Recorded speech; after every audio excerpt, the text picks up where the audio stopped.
Here we go. We are live now. What's going on, everybody? It is Paul English, and welcome to the Nerds United One recap show. We are going to be recapping the pulse-pounding mid-season finales of Flash and Arrow. And to help me out with that, I have the OG team, Caleb, Jack, Chris. Gentlemen, what's going on? What's going on? Merry Christmas. Yeah, no, let's do it. Two good episodes, one rip my heart out of my chest, so I'm excited to talk about it. Yeah, I think everyone got their hearts ripped out here, but I think we'll get to that a little later. But anyway, let's start with the Flash. I'm happy to be here too. Let's start with the Flash. Absolutely amazing mid-season finale, I felt. Plenty of good drama going on, some great character moments, plenty of humor, nice action, whole lot of good stuff all around. I absolutely enjoyed it. We'll get into specifics later, but Caleb, I'm going to come to you. Please put aside your speedster fetish for a moment and just admit, even though the rogues were involved, this was still a good episode. No, I actually really enjoyed this episode. I mean, I thought it was good. How they opened the episode. I mean, my God, I was like, oh my God, they're starting with Zoom. Oh my God, like yes, and then we got a lot of the Trickster. But you know what? I'm not a Captain Cold fan, but I'm not a Heatwave fan. So maybe they weren't really in the episodes, like Captain Cold kind of took a back seat, you know what I'm saying? Mm-hmm. And it was mostly the Trickster and the Weather Wizard. I really enjoyed it. I thought it was good. I thought a lot of stuff. Some of the stuff kind of aggravated me. One thing in particular, I mean, I know it's how they were going to do it, but one thing really aggravated me. That's all we got. But I'll get into that later on because I'm sure that you're going to bring it up, Holly. So, but overall, it was a good episode. Yeah, I mean, I enjoyed it, but I had a few, like problems with it. Actually, I'm not 100% sure what you could be talking about, so maybe we shall see. Maybe I'll pinpoint it. Anyway, Jack, overall thoughts about this mid-season finale? I really like this episode. I mean, you open straight out of the gate with Zoom attacking Wells, and then you just go into and then you bring back Mark Hamill as the Trickster, and you're like, oh good, we're in for a good time because he was so great last season. So I was just really happy to see him again. Oh, absolutely. All right. I also had some problems with this episode. I might have been the only person who may not have, but we shall see. Chris, what did you think about this fall finale? Overall thoughts? It's a pretty good finale. I mean, it has some, minor faults here and there. I felt that Captain Cold should have been utilized a little bit better in the episode. We didn't really get to see much more of him. I felt that, Mark Martin, it was great to see Mark Martin again, and Terras through Colton into Central City, which ran at Terror. I felt that kind of their feud, the Weather Wizard and the Patty, their whole conversation was a little weak, I guess. But it was great to see Mark Hamill again as the Trickster. God, is he fucking... he's just a blast to watch, this character, Oh, yeah. I think the effects were really up to speed in this. I do like the whole beginning with Zoom. It's like, oh my, that put me on the edge of my seat there. It was a really good episode. You know what? I actually did have a bit of a problem with this show, but I don't think it's the same one that Caleb had. But we shall see. Okay. So let's get into a real quick specific, as we all pointed out. How fucking awesome was it to see Mark Hamill back as the Trickster? I mean, he's already got Luke Skywalker coming up. He does the Joker, but the Trickster, man, he is so freaking amazing. He's hilarious, but he's evil hilarious. Hilariously evil. I can't probably describe it. I love seeing Mark Hamill back. He's an amazing actor, and it was so much fun. So, I mean, Caleb, just real quick, how cool was it to see Mark Hamill back? I thought it was pretty awesome. I mean, I was kind of surprised, probably, to see him, with The Force Awakens coming out so soon, that he was able to, be in an episode, be able to film an episode, which is pretty cool. I didn't see that coming, saying, when he premiered in episode 17 last year, it was a big deal. Everyone's like, oh my God, he's coming back. And this time, I didn't hear about it until the week before. So that was pretty interesting. But, listen, Mark Hamill is amazing as Luke Skywalker. He's amazing as the voice of the Joker is amazing. I mean, he's just a good actor, just a great actor. So whenever I see him on screen, I'm always happy, and I thought he played it really well. Jack, did you enjoy seeing Mark Hamill back as the Trickster? Yes, I loved it. He needs to come back every season, even if it's just for one episode. He needs I agree 100%. Chris, was it cool seeing Mark Hamill back? Oh, definitely. Like I said, I enjoyed his performance most of all. He seems to relish playing this character. It's as close as we come to like him playing the live action Joker. He's just wonderfully. He's just wonderfully delightful in this. And like I said, he just seems to relish, playing this character. I'm surprised. Yeah, I'm surprised he got the time to play the character. I mean, it's always great seeing him again. I mean, it may not be the last we see it. Hopefully not. Okay. So there were a lot of like big things that came out and that I do want to bring up. So the first thing I want to bring up, Iris finally came clean to her father about Wally. Thank you, God. It's about time you came here and said this. I'll give her points that she at least told him the truth instead of him finding out on his own. Like, I had a problem Iris, with but that. did it really take you so long to do it? I had a problem with her telling him. See, I thought that was the right thing for her to do. Like, if she did not tell, I would have been so fucking pissed. So, I joined that. Good job for you, Iris. It shouldn't have taken you so long to tell her, but good job. At least you did. So, I happen to enjoy that, and we'll get to the Wally thing a little bit later on. But, Caleb, I wanted to let me ask you about that. Do you think it was a good move on Iris finally coming clean, even though it took so long? So that problem that I have, Paulie, is in that Wally scene. So when we get there, I'll get that to you. The only thing that bothered me, Paulie, what I would have liked to see, I would have liked to see Iris and Barry. Would have liked to see Francine make a guest appearance on this episode, and I would have liked to, saying like Iris and Barry are kind of like talking to Joe, and I would have liked to have Iris be like, there's someone here that has to tell you something. I would have loved to see it from Francine's mouth. That's the only problem I had. I would have loved to see it because I think it would have made sense. Like, Joe, I have to tell you this. And but it would have made more sense. I'm just saying I would have liked that a little more. Fair enough. You know what I'm saying? Just because he was talking about like having to like forgive her and blah blah blah, it would have made more sense if he told her, if she told him, like it to his face. But overall, I mean, fucking finally. I mean, God, I've been waiting for this for weeks. I mean, goddamn. I mean, what the writers think. I know they wanted to save this reveal for the mid-season finale, but it just made me hate Iris all over again. Yeah, I know. But come on. But the actor that plays Joe West and Joe West's character in general, other than Zoom and obviously Barry, is my favorite. Is my favorite non-speedster on the show. You know what I'm saying? Like, who isn't a speedster? Is Joe. Joe is my favorite character on the show. I mean, he's just so good. The actor is so good. He sells everything so well, and I believe him every time he gets upset, angry. He sucks me. He's so good. So he made this scene for me. Iris, she got some points back, obviously, because she told him, but she's still down there for me. So. Oh yeah, I know. I mean, she's not going to become our favorite character overnight. No. She may never become our favorite character, but she's got a few points back. So there we go. Yeah. All right, Jack, you said you had a problem with it. What exactly bugs you about it? No, I didn't have a problem with her telling him. My problem was that they told him in this episode. I mean, you have 3 super criminals running amok in your city, and you decide, now is the perfect time to tell my cop father he is a son. That'll really help him as a cop when he's thinking about that on his mind instead of his duty to stop 3 freaking supervillains. Yeah, I can see that, I guess. I mean, it's a great point to tell him when you have like people like the mass murderer, the trickster, and you have Captain Cold out there, and then you have Weather Wizard who kills people before and is a metahuman. Great job, Barry and Iris. Great job.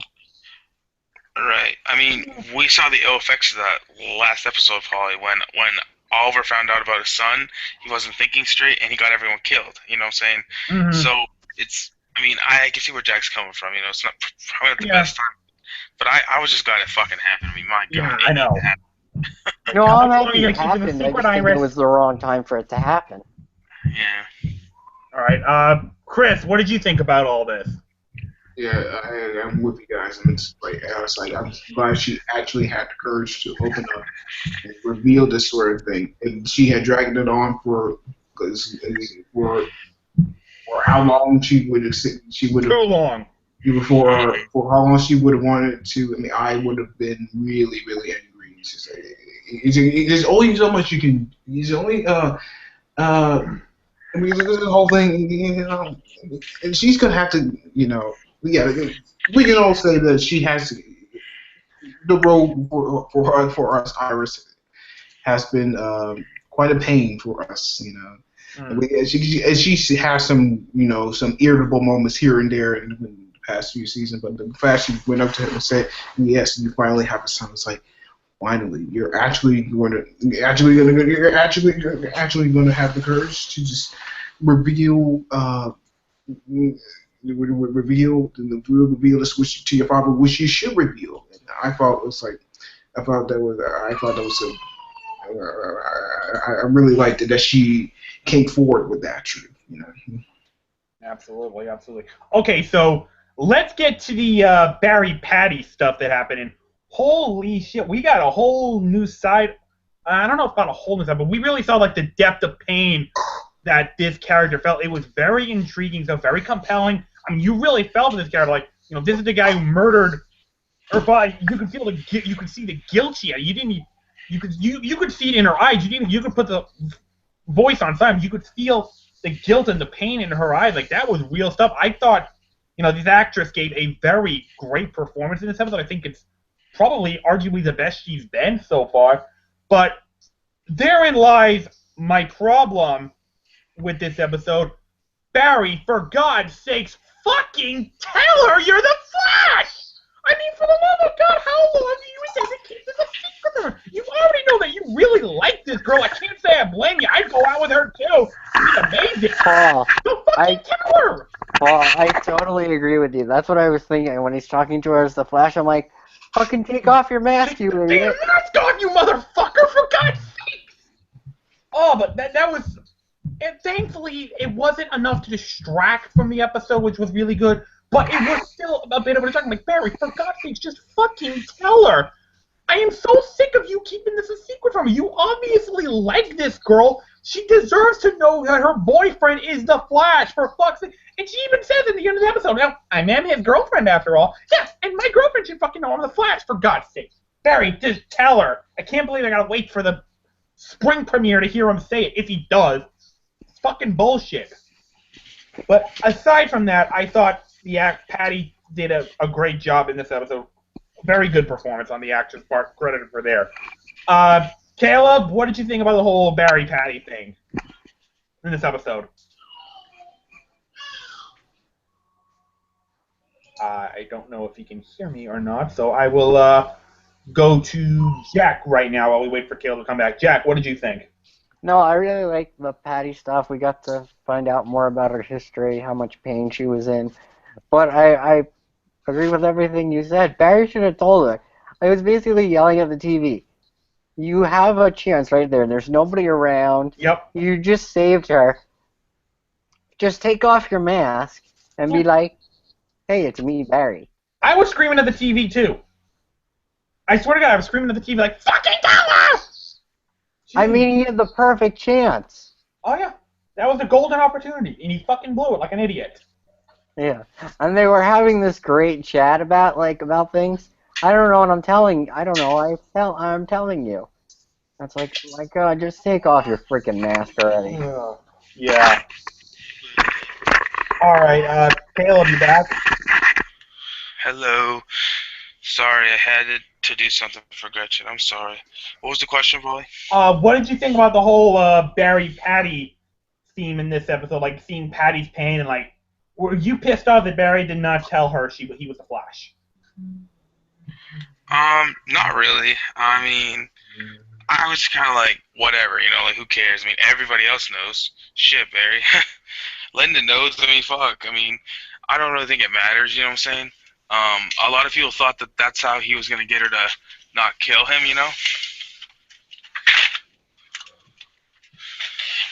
But honestly, Paul, I mean, I really don't care. It's not a big deal to me, you know. I think So. you might be in the minority on that one, Caleb. But anyway, Chris, what did you think about this whole Patty thing? I thought it was an interesting part of the episode. I thought it was an interesting part of the episode. It was great to see how the actress who plays Patty, Chantal Van Zetten, gets to show how good she is as an actress. You can really see the pain and the anger and the anguish she feels as she's trying to get back at Mark Martin for what he did to her. They took away her father. I mean, like you said, and her, like you said, her chemistry with Grant Gustin continues to be on point. I mean, I do like how she gets obsessed with it, even though it was a little bit predictable. She really sells the whole performance. It was great. I felt. All right. So let's get like another huge reveal in this one. So it sounds like Harry Wells is being blackmailed to work for Zoom. He's got his daughter in prison, and he's trying to make Harry help Barry get faster and faster so Zoom can drain Barry of his Speed Force energy. Definitely did not see that coming, but at the same time, I can't say I blame the guy for doing it. I mean, the motherfucker's got his daughter. What else are you going to do? So, I mean, big shock, but at the same time, I understood. Yeah, I would probably help Zoom, too, if he had my daughter. I can't say I blame him for it. So, a twist I didn't see coming, but a twist I really don't have a problem with. We'll see how that goes. Caleb, I saw you shaking your head. It sounds like you're pretty pissed about that. Not pissed. I mean, it just sounds like a lot like what we got last year, Paulie. I mean, that's what they were doing last year. Eobard Thawne was training and making Bear go faster so that he could use his speed, to fix everything. So we're doing the same thing. I mean, well, not necessarily. Not necessarily. It's not the same, but it's eerily similar. It's still interesting. I hope they find out, and I hope Wells tells Team Flash. I hope it doesn't drag on, and all this stuff. I hope that doesn't happen because I really don't want Wells to be like a badish guy. I understand why he's doing it. I understand. Listen, when you have a child, you'll do anything to protect your child, and I understand that. I get that. It's frustrating because I would have just wished that. I'm not too thrilled with it, Paul. I mean, I just want him to be part of the team because I love Tom Cavanaugh's character, and I don't want them to turn on him because Barry is finally starting to forgive Harrison Wells. The one from Earth 1, obviously. Eobard Thawne. I want Harry to just be part of the team, and not have some secret going on, So I hope he tells them. Yeah, I hope so too. I gotta be honest. If there's one thing I'm really getting sick and tired of with these shows, it's that everyone keeps secrets from people. It's how much are we gonna see it? Because this is the one aspect of the show that's really pissing me off. And I'm really considering to stop watching these shows. They keep this bullshit up. It's pissing me off. Mm-hmm. But anyway, Jack, what did you think about that? This reveal.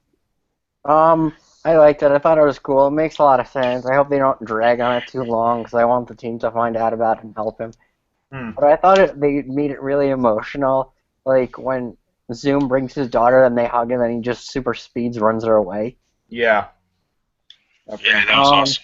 And I think it's interesting that he wants his Speed Force, and I pretty much had a nerdgasm when he mentioned the Speed Force. Nice. All right, Chris, what about you? This whole Wells being blackmailed to serve Zoom thing. It was a pretty interesting aspect in the episode. I mean, I didn't even think anyone would see it coming yet.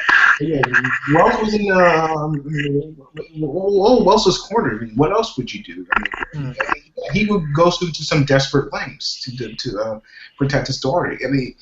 I felt that maybe there was more he could have done. I'm not really sure. Yes, it is frustrating at the same time. But yeah, he practically could. He practically could. It was a tough decision. You could really see the heartbreak. When he sees his daughter, and then And Zoom takes her back. It's like, yeah, he's going to some desperate measures, you know. And the Earth 2 Hells and Ones may be kind of a bit of a prick in some sense, but you know, he's making an effort, you know, to help Barry defeat Zoom, you know. But I mean, in terms of this stuff, yeah, I thought it was an interesting choice to take it in that direction.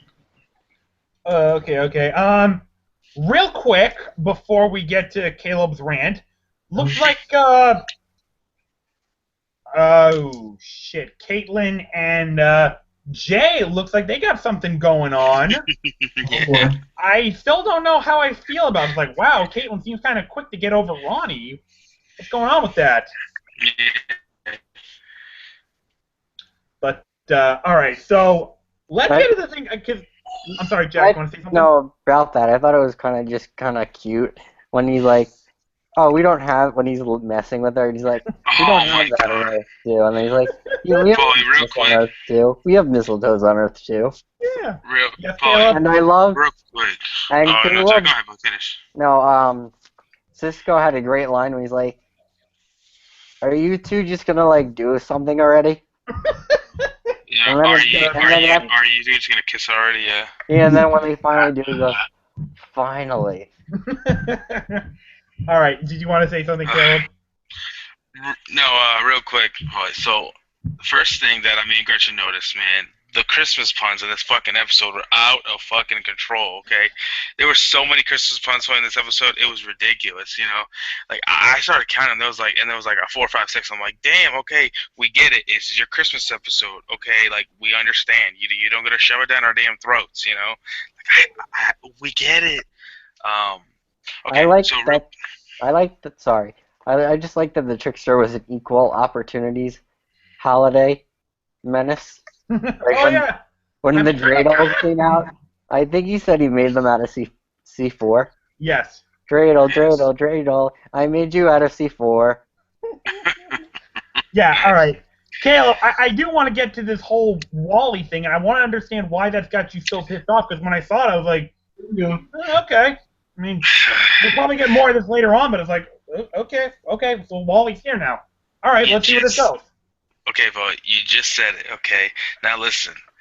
Gretchen didn't have a problem with it, like, her and I watched together, and she explained to me later on, like, okay, I get that the scene is supposed to be awkward, for I get it. It's supposed to be awkward. Obviously, he's meeting his son for the first time. Yeah.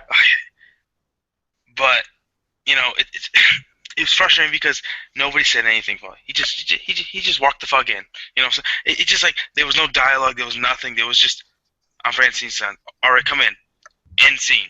That's all we got. That pisses me off. I'm like, What did you want? I wanted like 2 minutes of dialogue. Give me something. Give me like, Not just, you know, "Hi, explain- I'm Joe. That's Iris." that's it. And it's like, now I have to wait a month and a half to see where this goes, you know, or a month, you know, to see where this goes. Like, I want a little more. Maybe that's me being greedy, probably. But the scene we got was so awkward and so quick. It's like, huh? Well, And one thing that pissed me off was, oh, hi, I'm Francine's son. No, Well- no. Okay, look, okay, hold on a minute. Try to put yourself in Joe and Wally's shoes. Start off with Wally for a second. Up until, like, what, maybe... How long has he known that he had a father?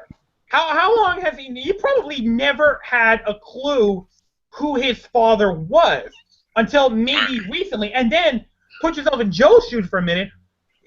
While he knew that Wally now exists, he was not expecting to see his son come up like this.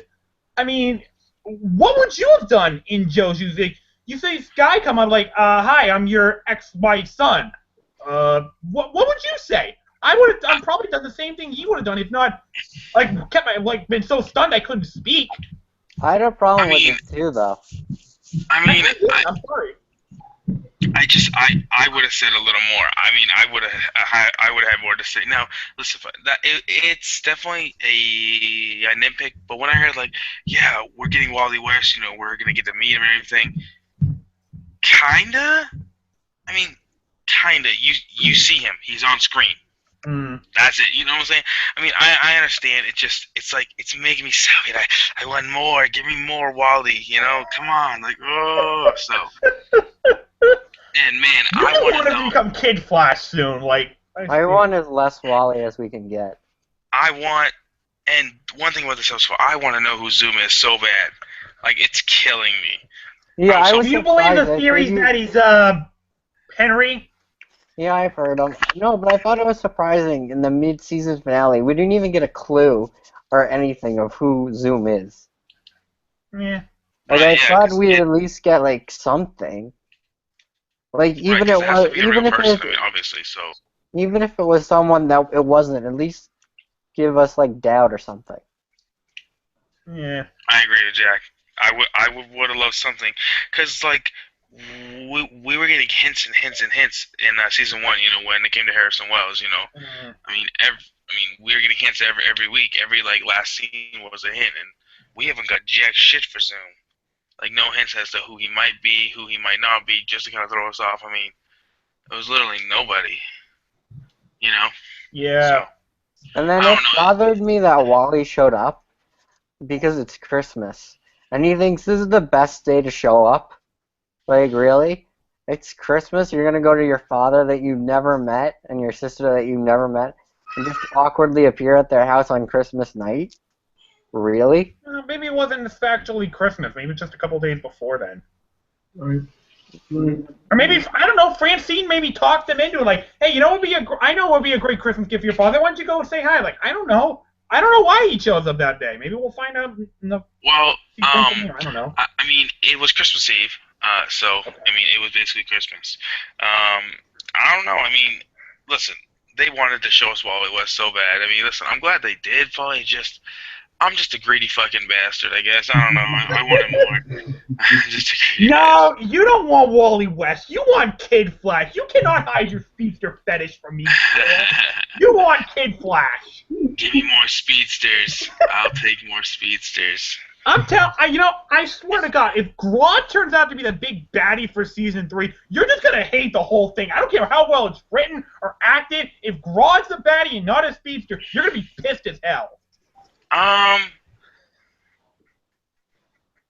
We'll see.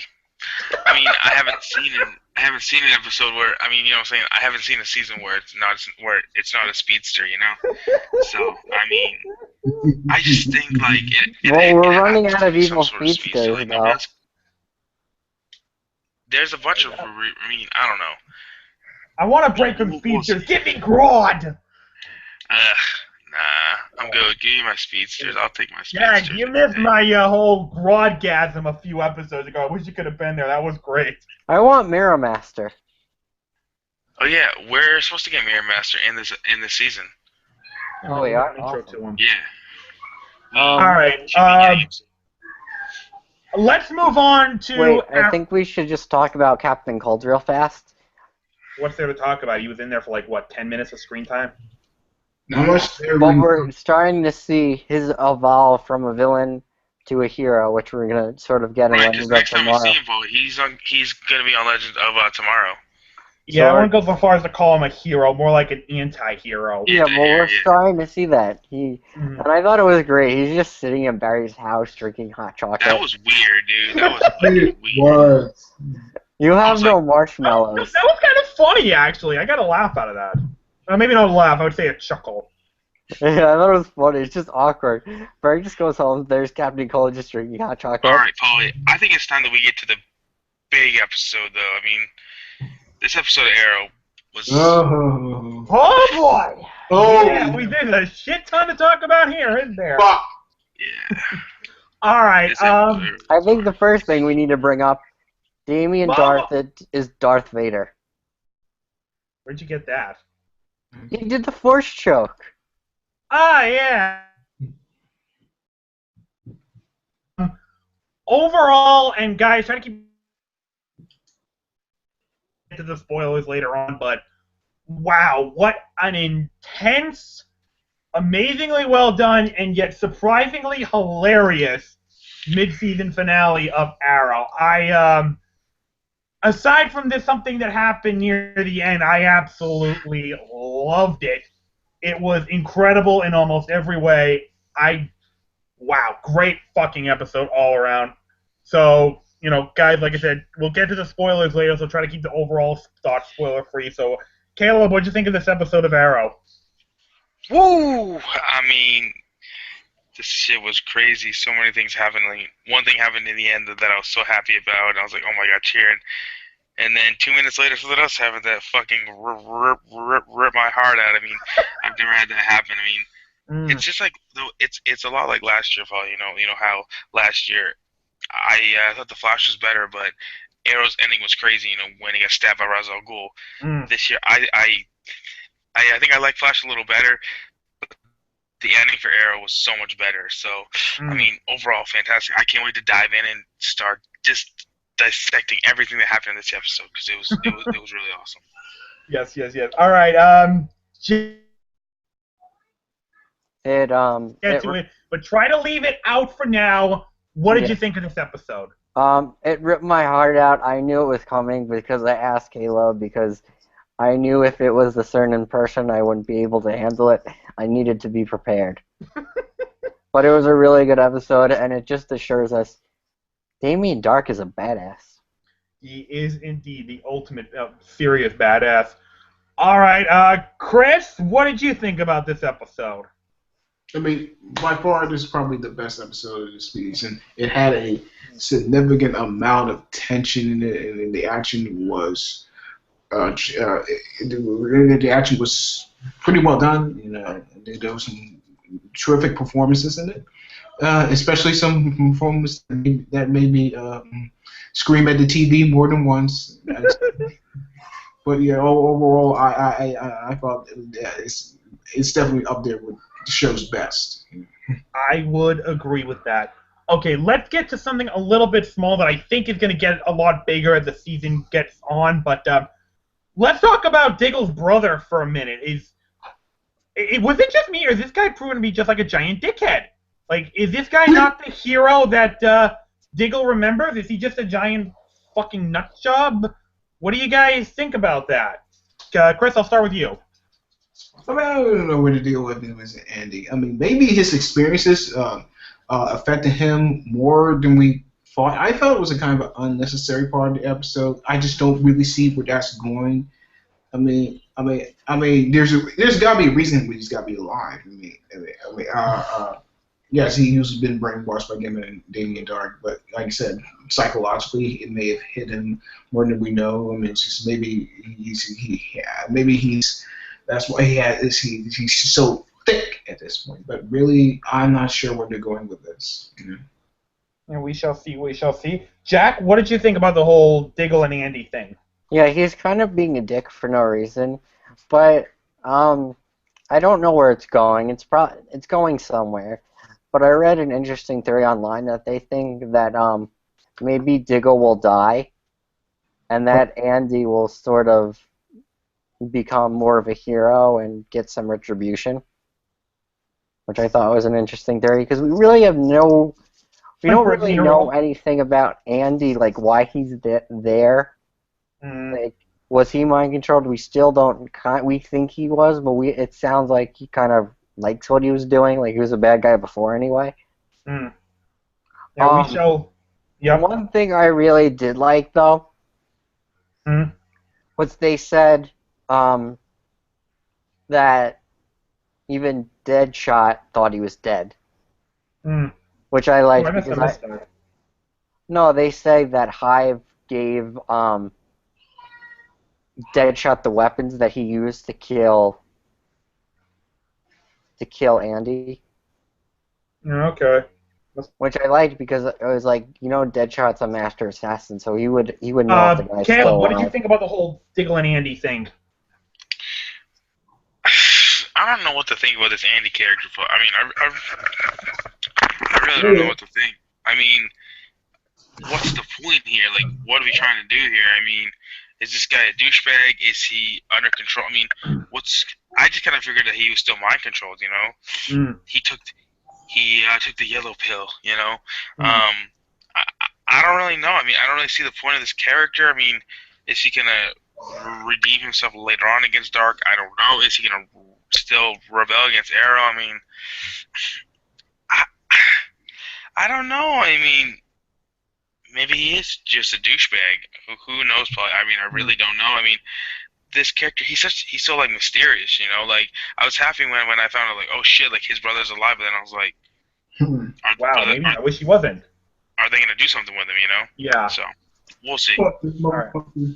All right, I do want to bring up another small plot detail that came up in this episode that I hope gets expanded on later on.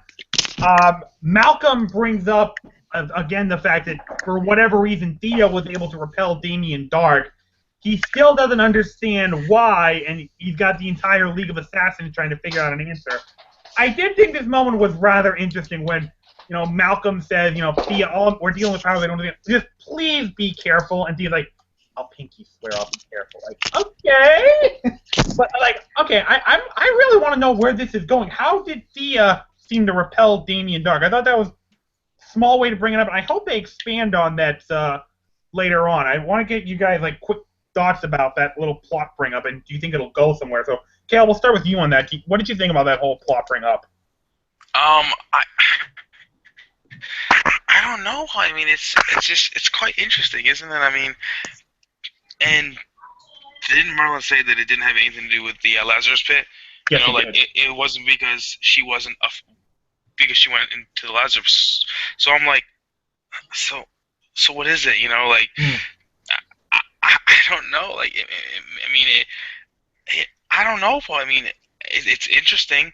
I mean, she might be the key to being able to finally defeat Damien Dark, because apparently you can't even blow his ass up because he's not affected whatsoever. So, I mean, what the fuck can you do against this guy? Nobody really knows. So maybe she'll be the key.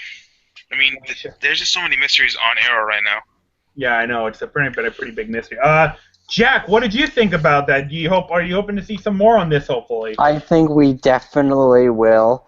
I mean, because Merlin said, it has nothing to do with the Lazarus Pit, and you saw how nervous he was, because he doesn't know what this is coming from. He doesn't know. He just goes something else, like magical or something, but he doesn't know what it is, which I think is really interesting. Okay, Chris, what do you think about this whole mystery surrounding Thea? It is definitely one of the more intriguing developments we see in this series. Of course, in their first confrontation, when Thea confronted Dark, yes, as you said, she found he was close to killing her, but she found a way to stop it. We know how this happened. No, it's one of the more intriguing developments. I think why Malcolm may be scared is because I think in order to defeat Dark, I think Thea would have to give her a life or something. I'm not really sure. I'm not sure what I'm banking on. I think it's something that will. I think the alternative. I think the way to stop Dark requires something that that someone. I mean, maybe it could be more of a gamble in the process. I'm not really sure. Okay. I wanted to say one more thing about it. Okay, real quick. Yeah, it's the first time in a little while we've seen how much Malcolm loves his daughter. Yes, indeed. Absolutely. All right, I do want to bring up a couple really hilarious moments. Oh, man. I don't think I've laughed this hard watching Arrow in its entire run. Felicity's mom is freaking amazing. Oh my god. First of all, Liz. Oh my she god. finds the engagement ring that Oliver's going to give her. She's screaming her head off. That interaction was freaking awesome. That's the awkward hug she has with him. And then, as Caleb mentioned, the dance with Captain Lance, and Felicity's so traumatized. Like, I'm going to hit myself on the head with a hammer to make sure I never forget this. And Oliver can't know about this. Like, oh my god, fine. And then he goes, Laurel doesn't know about this, and then she's like, I'm not going to know about this either. All right, Caleb, and then he goes, go ahead. I'm gonna hit myself with something, so I don't remember this either. That was great. It's like the funniest moment in Arrow history, I swear to God. When her mom found the ring and she told her and stuff, Gretchen lost her damn mind. Like, she was like, why would you fucking tell her and put that thought in her head? Like, what's wrong with you? You don't tell. You just put it the fuck back. You don't say anything. Like, oh man, I was like, oh my god, Felicity's gonna be thinking that, and she was probably at the holiday party. She's Oh like, yeah. when you do that, but Mama Smoke and Quentin. Oh my god. I was like, yeah, Quentin, man, get some. Dude, like, Mama Smoke is full on, man. She's fine, man. I mean, come on. That was totally awesome, bro. That was one of my favorite moments of Arrow, and Yeah, you it's saw he had hilarious. a little lipstick on his cheek. Yeah, I saw that. I was And gonna bring that up. Did anyone notice that? I could, and I have to say, Paulie, like, season 4 is really, really good. It's so much better than season 3. It's so much. It's a little lighter and it's a little funnier, probably. So it's just really good. I really enjoy both those characters. I mean, I love Lance, and who doesn't love Mama Smoke? So If you don't love Mama Smoke, there's something wrong with you. that's right. Jack, I'm coming to you. What'd you think of the whole those hilarious moments? No, I thought it was great when she found the ring, and Donna wouldn't have put it back because that's not her character. No, You know she how wouldn't. easily excited she is, but the best part was Quentin and her when they're dancing, and and Laurel doesn't know. I mean, that was great, and he had a little lipstick on his cheek, which was great. About time Lance getting some loving. And it was so great. Like, she's like, "Oh, this is Quentin, my boyfriend." And she's like, "Oh, you two know each other?" And, oh. And I'm like, "Oh my god, this is Yeah, so that was priceless." great too because they know each other, so it's even more awkward. And then he's like, "Oh, I'm your boyfriend. Like, are we going there now?" Like, I was like, "Oh my god." That Oh, was it was- golden. that was awesome. I loved it.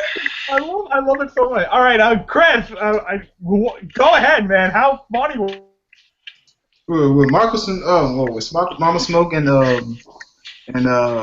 Quentin and Captain Lance. I wasn't, as I said, I wasn't really quite sure this parent. I mean, it was like I could say to myself, it could work. Yeah, we got Captain Lance and Mama Smoke knocking boots. God.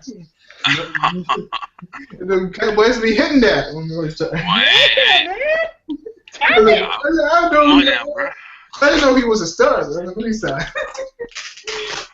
Get it, bro. Get it. badge for you, baby? It's right here in my midsection. Yeah, let's go, mama. Oh man. Yeah, you like my Right gun? here. That's Tony. I mean, I'm saying. I mean, what is that? But yeah, This gun is triple magnum. It's all right. Oh You yeah. like Oh, my gun? Then I gave you the one down in my pants. Got my Oh, but I yeah, feel like this is horrible. This is so bad. you know, she's a character by me. Hey, She does get a little too far in terms of her excitement. She's a little gregarious, but yeah. but that's her character. yeah. Yeah, she's very eccentric, you know, and Right. all that. So Yeah, but I say go for it. I mean, I think the characters in the Charlie Ross and Paul Blackmore, of course, they seem to have a kind of a click together. So yeah, I mean, I say yeah. Go for it, right? Mama Smoke and Yeah, baby. yeah, baby. Yeah. All right. Let's see. I'm trying to think. Do I want to bring up anything else before the whole finale type of thing? Okay. I have a couple of things we should bring up about Quentin Okay. Lance. Yep. I thought it was badass when he finds out Malcolm Merlin is still alive. Eh, I Dude, thought And when too like much. Merlin wore his suit, Polly, when Merlin yeah. I wore was like, whoa. Okay. no, but Yeah. that was awesome. But I thought it was really cool when Lance found out he was alive. He's like, I'm Ra's al Ghul now. Yeah. I am Rachel Ghul. I can do anything. And My then damn, bro. Laurel actually had a pretty good scene with her father. Yeah, that was a pretty decent scene. I gotta admit that. Oh, and you know what? I loved how many times she used the canary cry this episode. I'm like, yes, yes. Every Me too. time Laurel uses that thing, she gets better and better. Like, she just needs to do nothing but that, and she'll be. Well, because I mean, It's fucking awesome. I mean, Polly, it makes sense. You know, if you're not as good a fighter as say Oliver or like Thea or whatever, use the canary cry because that's gonna make you stronger. That's gonna give you an advantage.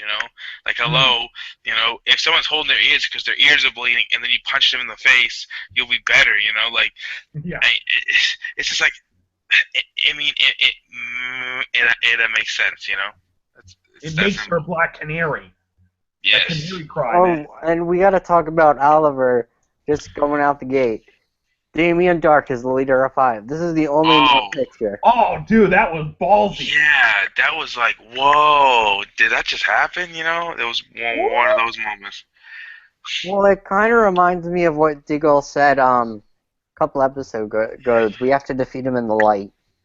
Yes. But he was fucking pissed, though, you guys. He was. Oh yeah, you could see that. Yeah, he destroyed the TV with his mind. I was like, yep. Yeah. Hey, real quick, I do want to bring this other thing up. What's up with all those like corn plucking plants? Like, what's this grand plan that Dark's got in mind? I have no idea. I guess it's something about breathing or for the toxin, but I think that's really something. don't know. I think that's something we're gonna find out, and we still have no idea what that thing was that Dark was looking at a couple episodes ago that looked like a weird map. Yeah, we have no idea. Is it me or does Dark have a family? Because we saw that at the very end. Like, Dark seems to be coming to this family. It's like, it looks like it. Okay, so first of all, he doesn't strike me as the type of guy who would want a family. But is this the reason he's doing what he's doing? Like, what is? Could this be a reason for him doing what he's doing? Like, what's the motivation for it? I don't know, but I think it's a weak point that Oliver is going to definitely exploit. I could definitely see it, especially if this show continues going down the path we think it looks like it's going to. Speaking of which, I don't think we can put this one off any longer. Oh. I got the feeling this one's gonna piss you off the most, so I'm gonna save you for last. Damn.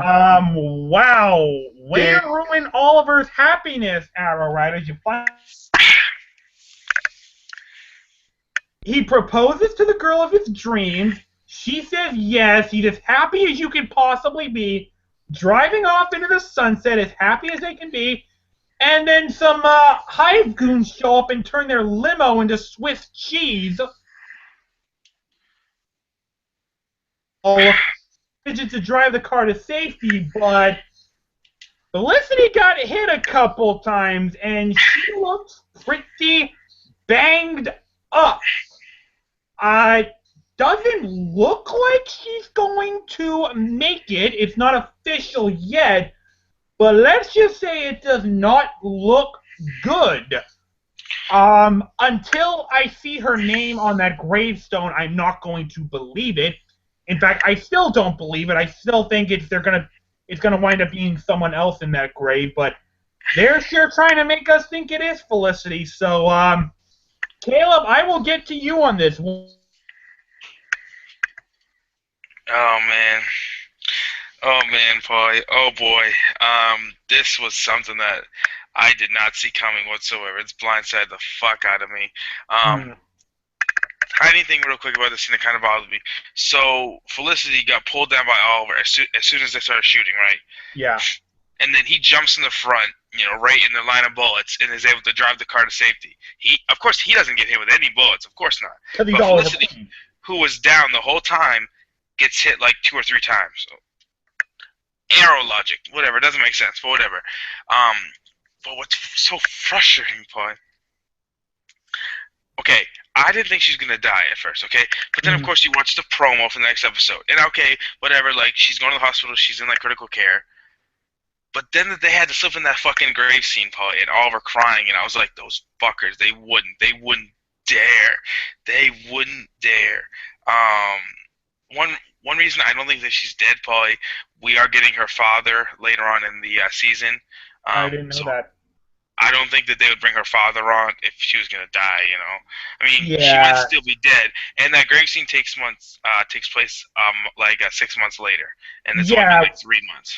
So it's not to mention there's just a lot of other evidence that suggests she's not. The fact that Paul Blackthorne took a picture of him with Emily that posted a couple of days ago. So unless that picture is really old, she's still on the set.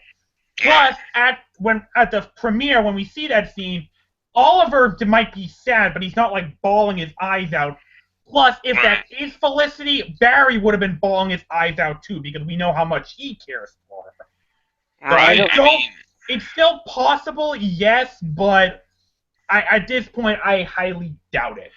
No, yeah, I mean, but at the time, in the moment, I was like, oh yeah, you're thinking, oh my god, I lost my damn mind. I was like, wait, he just proposed, like she and said you're gonna yes, take her away now. It's all getting flushed down the toilet. Like it's like what? You know, I hate using the F word, which not fuck, but the other F word. But if they had actually done that, I would have been so tempted to say that about Greg Berlanti. Like, you fucking bleep. You did not just do that. Like, I wouldn't say it, but if they had gone that, I would have been so tempted to do it. But my initial reaction for looking at the TV as soon as it happened, and then I seen the promo, was this. Like, no. My mind was blown. I was so upset. I was like, no, this is not happening right now. Like, but now, Paulie, we had to wait a month. So, you know. Yeah, I know. All right, Chris, I mean, what was your reaction watching that? Yeah, it seems like after the proposal, it seems like that things were going to.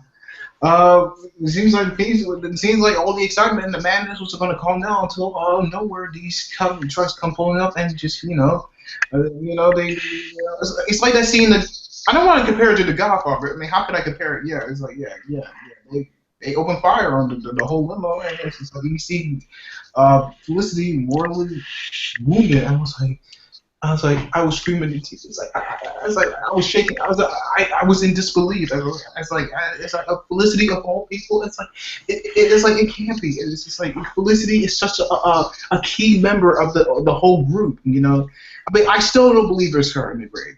I think it's Diggle.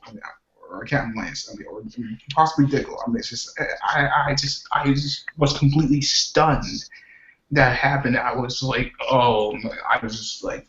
I almost drained by that whole thing. I mean, oh my goodness, I was probably drained by that. I mean, it was unbelievable. Yeah, that was not easy. Was it? Like, you're gonna do this now at the peak of his happiness. You're gonna crush him. Like, come on, you can't be that. You can't be that idiotic. All right, Jack.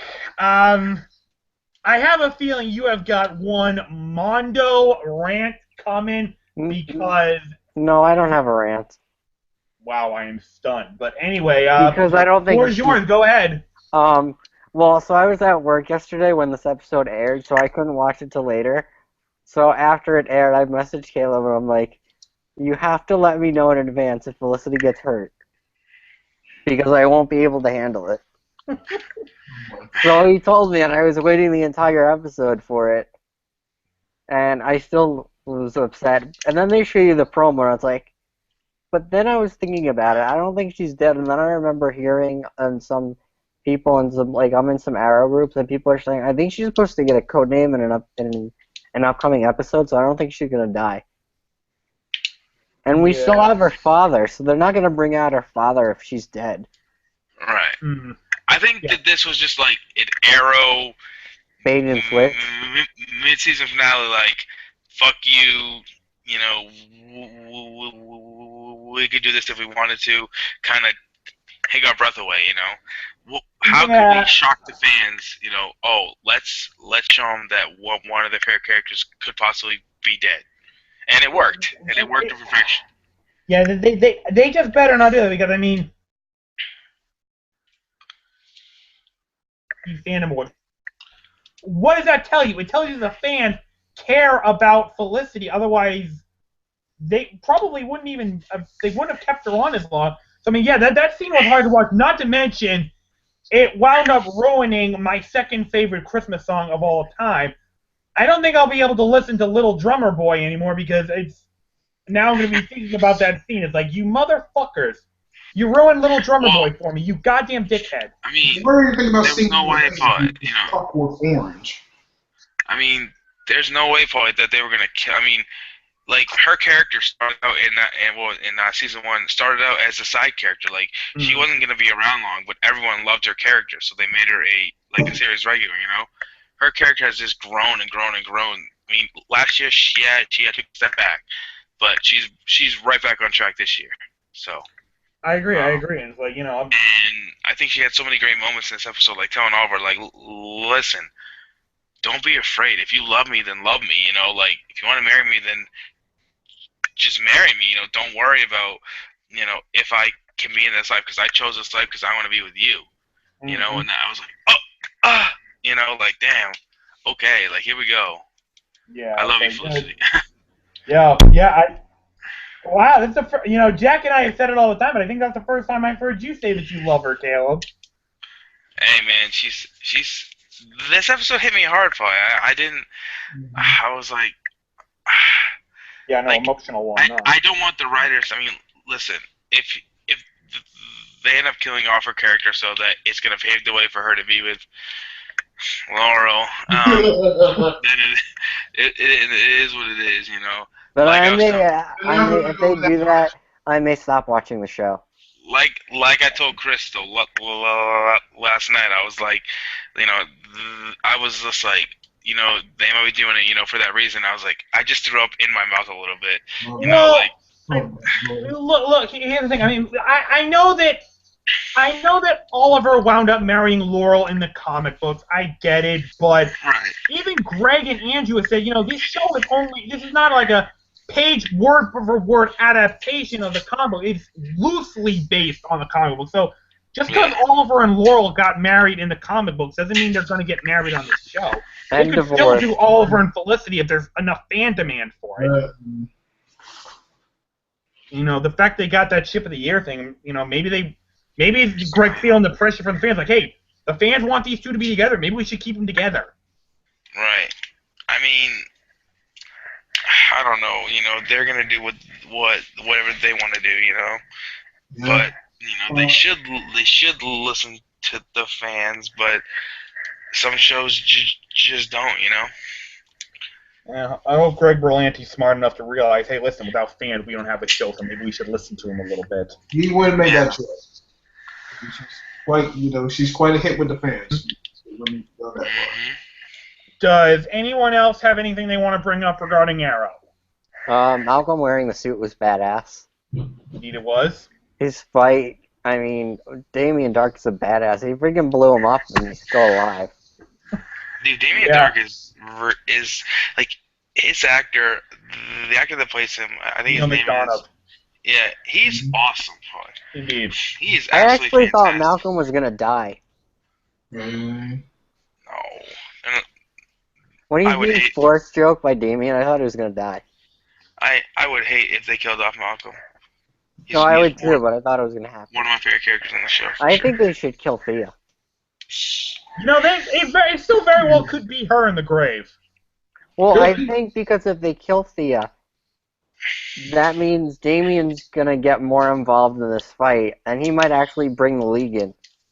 You mean Malcolm? Yeah. Malcolm. Don't All worry. right. Because I liked when Laurel asked, is like, are you gonna bring us up a couple of your guys? And she's like, we can't afford to get into a big battle with Hive. Yeah, because they would get smoked. Hive is huge. Indeed. All right, guys. So that is gonna wrap up our hour discussion, but I do want to keep the Stephen Amell train going on because he happened to be involved in something that got dropped today. The trailer, the first trailer for the new Teenage Mutant Ninja Turtles movie. As we all know, Stephen Amell is in this film as Casey Jones. So I do want to talk about it for a couple of minutes. Oh, God damn you, Michael Bay. Could you have actually done it this time? Could you have actually made a halfway decent Turtles movie? I'm trying to keep my expectations as low as fucking possible. I have to admit, though, there is some potential here. I do like Stephen Amell. the portal. Are we gonna get Dimension X? There's so much they can do with Oh it. my god. But seeing Bebop and Rocksteady in their animal forms, I'm like, I got so nervous when I found out they were gonna be. I gotta admit, man, Rocksteady looks really, really cool. And we have Baxter Stockman as well. I mean, movie. I hate saying that because it's a Michael Bay movie, but there might be something to this. I don't know. So anyway, Caleb, I know you're a huge ass Turtles fan, so I'll save you for that. I know how much you hate Michael Bay too. So, I mean, I'll save you for last on this one. Chris, give me your thoughts on this trailer if you saw it. Oh, I haven't watched the trailer. I have not watched the trailer. I haven't even seen the first film. Fair enough. Jack, what about you? I thought the trailer was okay. I really liked the first film, but I wasn't a Turtles fan. Like, after the movie, that's when I started to watch the show, the new one that's on Nickelodeon right now, and I'm liking that. Dude, you gotta watch the classic one from the 80s. Stephen Amell was the greatest part of that trailer. You had that one Michael Bay shot with Megan Fox, like, fixing her top. Of course, yeah. Jeez, of course. Which I didn't mind because I have a huge crush on Megan Fox. Well, of course. Who doesn't? She's sexy as hell, dude. He's pure liquid corn. I hope that it seems from the trailer they're focusing more on the Turtles this time. And that probably won't be too bad. I mean, I hope they do. And then I like the Will Arnett's line. Why aren't we going with the Turtles? It's usually safer to be with the Turtles. Yeah, that was good. Yeah. I am worried about one thing, though, and that is Baxter Stockman. Oh, yeah, you didn't get a whole good look at him. I hope they don't screw him up too badly. I don't know. No, but I'm worried about who's playing him. Tyler Perry. That's Tyler Perry? Yes. Yeah, it's Tyler Perry. What? Okay, that should be a little interesting. We'll see where I that didn't know goes. that either until a friend pointed that out to me, so that's got me a little nervous. We shall see where that goes. I never expected Tyler Perry to be in a Michael Bay movie. All right. Anyway, Caleb, you and me, we're the big Turtle fan in this group. We both reluctantly admit the first one was not completely terrible. What did you think about the trailer for this new one? But it wasn't horrible. Oh, okay. The critics are gonna fucking hate this movie, folks. They're literally gonna hate this movie. They're gonna shit all the fuck over this movie. Oh yeah. But for the fans, listen, there's a lot of fan service going on in this movie. If that is Dimension X, shit, we're getting Dimension X. I hope we get Krang. That would be fucking awesome. But yeah, Bebop and Rocksteady, the CGI wasn't great. No.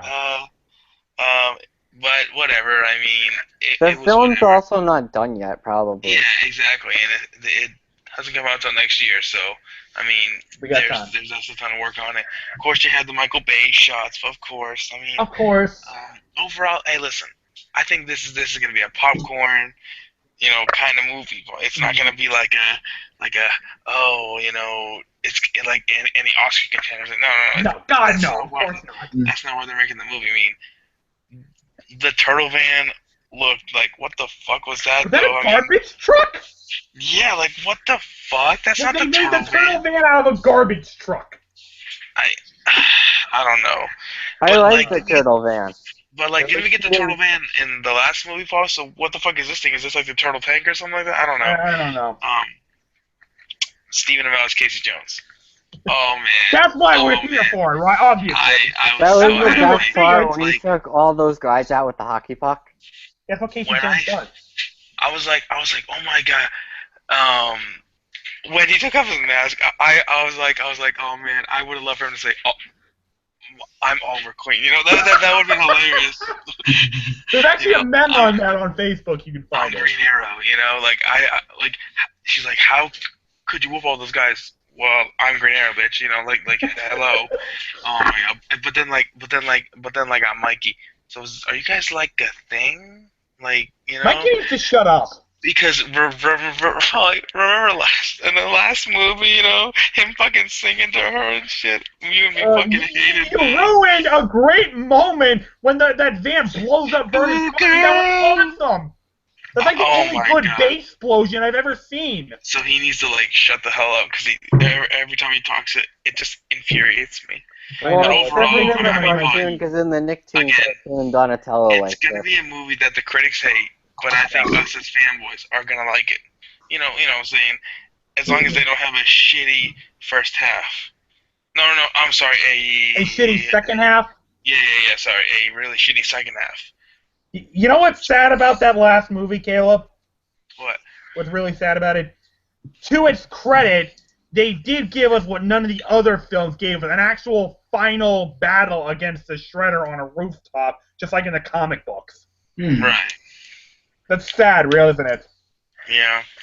I mean, like, the movie wasn't complete like trash. No, it wasn't. This trailer just looks interesting. It just looks like a lot of fan service, so we'll see.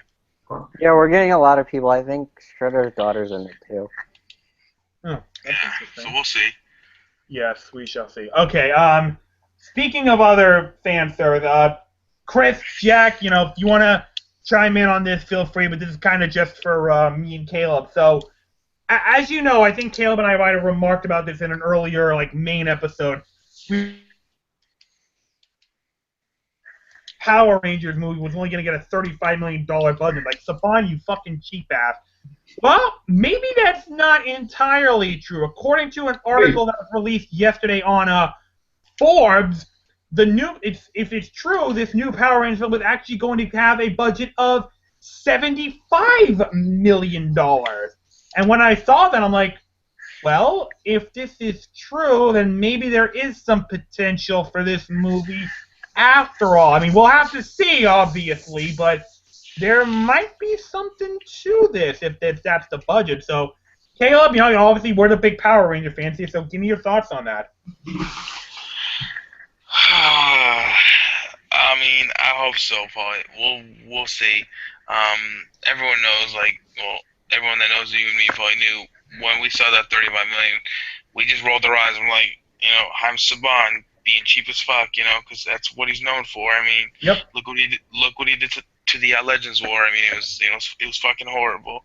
Yeah. So, listen, you and me, if anyone I'm not sure if it's still out in the interwebs, but me and Paul made a thing, the 5 things that we want to see from the new Power Rangers movie, and one that was high up on the list is give this movie a modest budget, from like $60 to like $80 million range, is what we said, and because we feel that you can make a great movie and you don't need a high ass budget, just put the money in the right areas, focus on the story, and we'll go from there. So I'm hopeful, Paul, but again, I don't know, because we really don't have much information about this movie except who's playing the Rangers. So yeah, we'll see. We shall indeed. Chris, Jack, any of you want to chime in on this? Well, go ahead, Chris. Well, I mean, yeah, it seems. I mean, the $75 million budget seems moderate at best. I guess. We all knew they're not going to invest $200 million into this whole thing. No. It's not going to be like I mean, I'm not certain they wanted to be a temple like Star Wars or Harry Potter or Transformers or anything like that.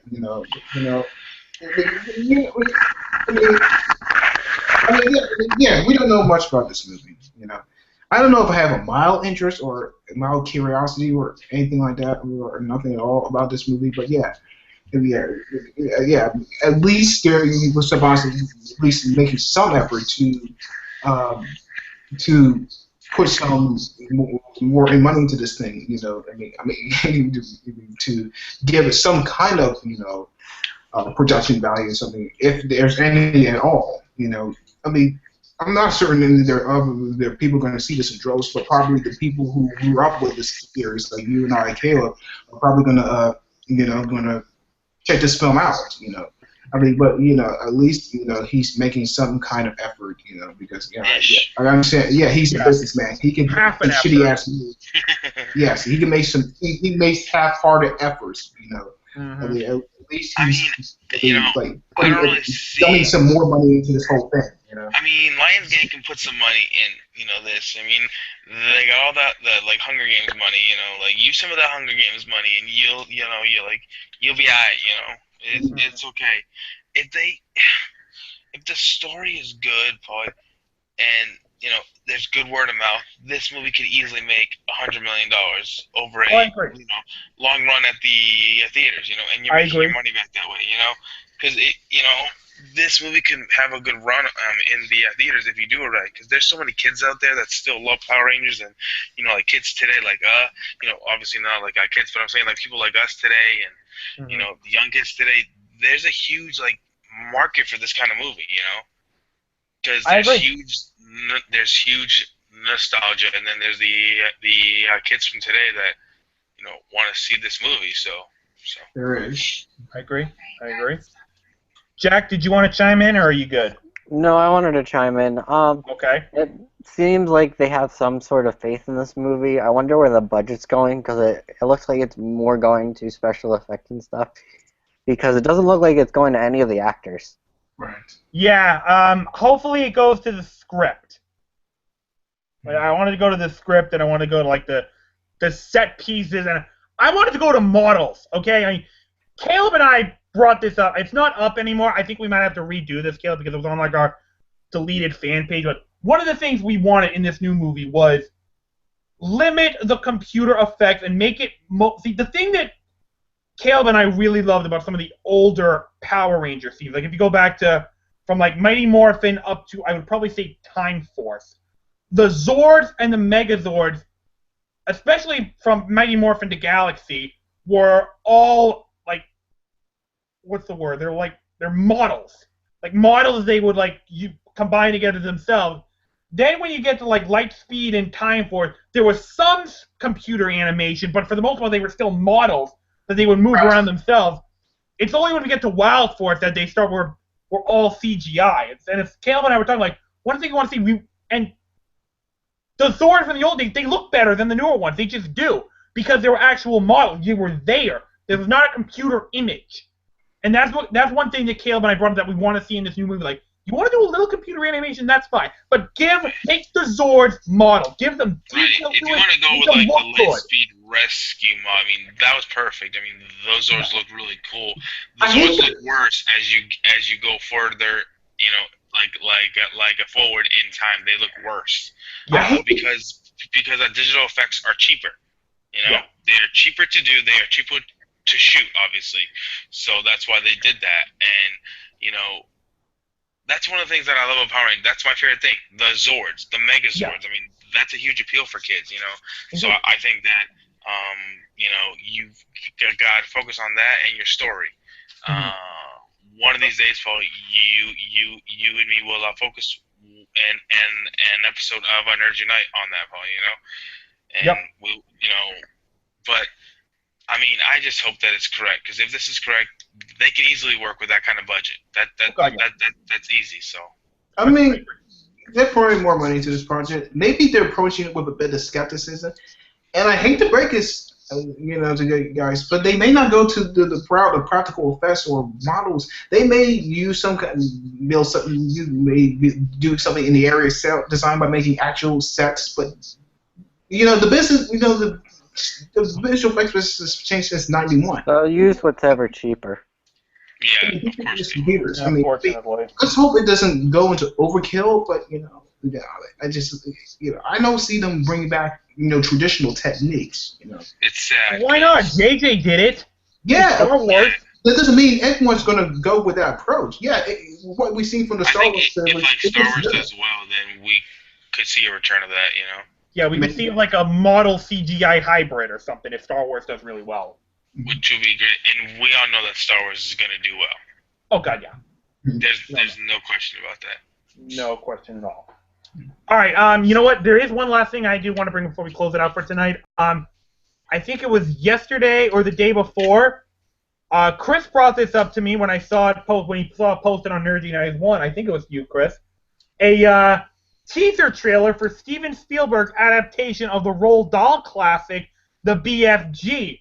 Now, I got to tell you, growing up, that was my all-time favorite Roald Dahl book. I absolutely loved The BFG. I loved reading. I think I devoured it in like a week. It was just so good, so whimsical, so magical. Seeing that teaser trailer, I'm like, okay, this is going to be good. I mean, they barely show you anything, but I mean, you don't even get a real good Yeah, look but at that's the what a teaser BFG, but I trailer is, mean, Paulie. yeah, man. I'm digging it. I think there's some potential. I mean, it's a great book. Disney's involved. You got Steven Spielberg directing it. We got some potential here, I think. So, Chris, I want to get your reaction to this teaser trailer. What'd you think? I mean, I haven't. Of course, we know Roald Dahl has published some of the great children's novel classics. We got stuff like Charlie and the Chocolate Factory, Matilda, The Witches, and so forth. Yeah. BFG is the least known. I guess. I mean, I haven't really heard. I mean, only heard of it myself, vaguely. But from what I seen with the trailer, I would say it looks pretty good. I mean, I just like there seems to be a bit of enchantment in this. It seems to be a magic in this movie that seems to be lacking in most children's movies today. Yeah.